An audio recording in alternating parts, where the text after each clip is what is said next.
வணக்கம், welcome back to the good views.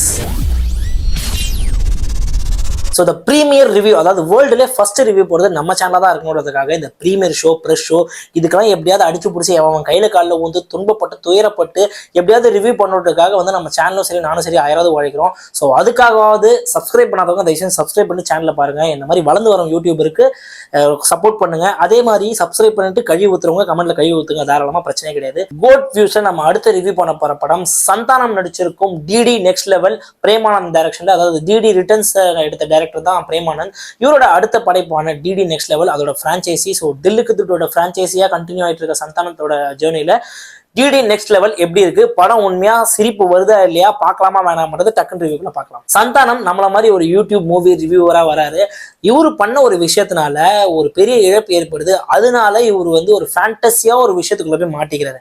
அந்த ஃபேண்டசில பாத்தீங்கன்னா எதோ நடக்குது, ஒரு படமே எடுக்கிறாங்க, ஜான்ரா ஷிஃப்ட் நடக்குது, ஸ்கிரீன் பிளே மாதிரி போகுது.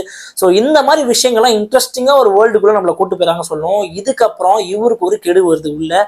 அந்த ஒரு கேம் மாதிரி விஷயத்துல இவர் வந்து மாட்டிக்கிட்டு தப்பிச்சாரா இல்லையா, இந்த ஜான்ராக்கு வந்து ஜஸ்டிஃபை பண்ற மாதிரி ஹாரர் எலமெண்ட்டுக்குள்ள போனதுக்கு அப்புறம் நடக்கிற விஷயங்கள், அதுல இருந்து மாட்டி வெளியே வந்தாரா இல்லையான்றதுதான் இந்த டிடி நெக்ஸ்ட் லெவலோட கதை சொல்லும். ஸோ படம் எப்படி இருக்கு, உண்மையா வந்து இந்த படத்துல ஷார்ட்டா சொல்லணும்னா காமெடி இருக்கா இல்லையா? ஏன்னா ரிவ்யூ எல்லாம் பண்ணா வந்து இந்த படத்திலே வந்து ரிவ்யூஸ் பயங்கரமா கழுவி பங்கமா ஊத்திடுறாங்க. அந்த வகையில இந்த படத்தை நம்ம ரிவ்யூவே பண்ணக்கூடாது, யூடியூப் ரிவ்யூஸ்லாம் சொல்ற மாதிரி தான் இவங்க எடுத்திருக்க விதமும் இருக்கு. ஸோ ஜாலியா போய் பார்க்கலாங்க. இந்த படத்தை வந்து சும்மா ஃபர்ஸ்ட் ஹாஃப் செகண்ட் ஹாஃப்னு போட்டு நோலன் படம் மாதிரி போய் ஆரஞ்சு அது மாதிரி பார்க்கவே கூடாது முதல்ல. ஏன்னா வந்து தில்லுக்கு துட்டு பிரான்ச்சைஸ் வந்து ஒரு என்டர்டைன்மெண்ட் ஃபேக்டராக எடுக்கக்கூடிய ஒரு படம். அதாவது ஒரு சம்மர் வெக்கேஷன்ல ஜாலியாக பாப்கார்னை வாங்கிட்டு இல்லை நைட் ஷோ போய் பார்த்துட்டு அதெல்லாம் ஜாலியாக என்ஜாய் பண்ணிக்கிற ஒரு படம் தான். பட் இருந்தாலுமே நம்ம கொடுக்குற காசுக்கு ஒர்த்தா உள்ள கதைன்னு கொஞ்சமாவது இருக்கணும்ல. அந்த வகையில் வந்திருக்கிற ஃப்ரான்ச்சைஸ் எல்லாம் எடுத்து பார்க்குறப்ப இது வந்து ஓரளவுக்கு ஒரு டீசெண்டான ஒரு கதைன்னு சொல்லலாம். அதாவது டிஃப்ரெண்ட்டாக வந்து ட்ரை பண்ணியிருக்காங்க. அட்லீஸ்ட் ஒரு தமிழ் சினிமாவில் புதுசாக கூட இருக்குன்னு சொல்லலாம். எனக்கு தெரியல இது எந்தெந்த படத்துலேருந்து காப்பி அடிச்சிருக்காங்கன்னா, பட் ஒரு டிஃப்ரெண்ட் ஆட்டம் தமிழ் சினிமாவில் இது வரைக்கும் இந்த மாதிரி ஒரு கதையை நம்ம பார்த்ததில்லை, டு பி ஃப்ராங்க். ஸோ ஒரு வேர்ல்டுக்குள்ள உங்களை கூட்டு போயிறாங்க. அந்த ஃபேண்டசி வேர்ல்டுக்குள்ள என்ன வேணாலும் பிளே பண்ணலாம். அந்த ஜோனை வந்து டேரக்டர் கிரியேட் பண்ணிட்டு இருக்கிற விஷயம் வந்து இன்ட்ரெஸ்டிங்கா இருக்கு.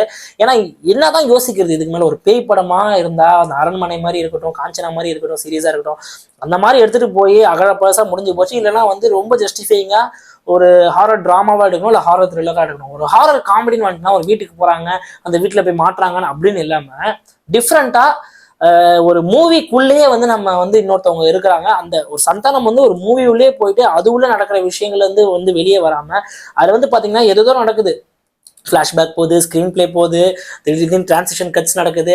அதே மாதிரி பார்த்தீங்கன்னா ஜான்ரா ஷிஃப்ட் நடக்கிறப்ப பார்த்தீங்கன்னா திடீர்னு ஹாரர் ஜான்ராக்குள்ள ஒரு படத்தோட பாதியில் கூட்டு போயிடுறாங்க. இதுதான் வந்து இன்னும் இன்ட்ரெஸ்டிங்காக எடுத்துகிட்டு போகுது. ஒரு காமெடி ஜஸ்டிஃபை பண்ணுற விதமாக வந்து பார்த்தீங்கன்னா உள்ள கேரக்டர்ஸ் எப்பயுமே சந்தானம் படத்தில் ஃபில் ஆகிருக்குன்ற டவுட்டே கிடையாது. மொட்டை ராஜேந்தர் ஆகட்டும், அப்புறம் பல கேரக்டர்ஸ் உள்ள வர கேரக்டர்ஸ் எல்லாமே வந்து பார்த்தீங்கன்னா நமக்கு சிரிப்பு வரக்கூடிய கேரக்டராக தான் இருக்குன்றது எந்த சந்தேகமும் கிடையாது. சந்தானத்தோட ஒன்லைனோட கவுண்டரும் வந்து படத்துக்கு வந்து அவர் வந்து ரொம்ப வந்து ஷார்ப்பாக வந்து ஒர்க் அவுட் பண்ணுறாரு சொல்லுவோம். இதை போட்டால் வந்து அந்த ஒன்லைனர் போட்டால் வந்து சிரிப்பு வருதோ இல்லையோ அட்லீஸ்ட் கிகிலாவது வரணும். அந்த கிகில் வந்து கொஞ்சமாக நம்ம வந்து சிரிக்கிறப்ப இருந்தாலே அதோட அவரோட வெற்றின்னு நினைக்கிறது சந்தேகமே கிடையாது.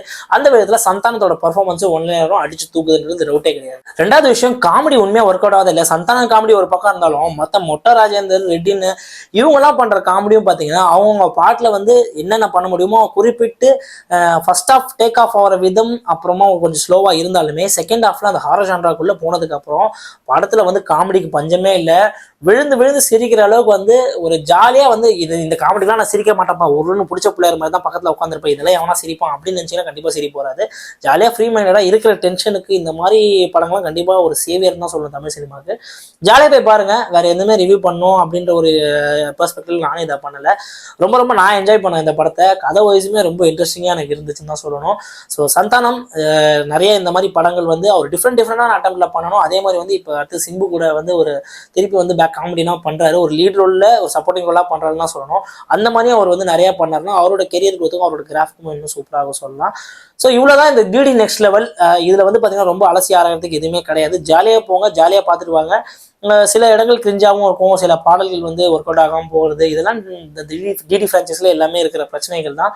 பட் இதுல வந்து பாத்தீங்கன்னா விஎஃப்எக்ஸ் இன்னும் கொஞ்சம் ஃபார் பெட்டரா இருந்திருக்கு மற்ற படங்களை கம்பேர் பண்றப்ப. ஸோ இந்த சம்மருக்கு குழந்தைங்களோட ஜாலியாக போய் பார்க்கணும். ஸோ வயலன்ஸ் பெருசா அந்த மாதிரிலாம் எதுவும் இருக்காதுன்னு உங்களுக்கு எல்லாருக்குமே தெரியும். அந்த இதில் ஜாலியாக குழந்தைங்களுக்கு கூட்டு போயிட்டு ஒரு பாப்கார்ன் வாங்கிட்டு ஒரு ஃபேமிலியே போய் ஒரு என்டர்டெய்னரை ஒரு ஜாலியாக சிரிச்சுட்டு வாங்க தான் இந்த படத்தோட ரிவ்யூ நம்ம முடிச்சாகணும். ஸோ இந்த ரிவ்யூ நீங்க படம் பார்த்ததுக்கப்புறம் பிடிச்சிருந்ததுன்னா ஜென்யூனா வந்து லைக் பண்ணுங்க, சப்ஸ்கிரைப் பண்ணுங்க, கமெண்ட் பண்ணுங்க. So until next review, bye from God.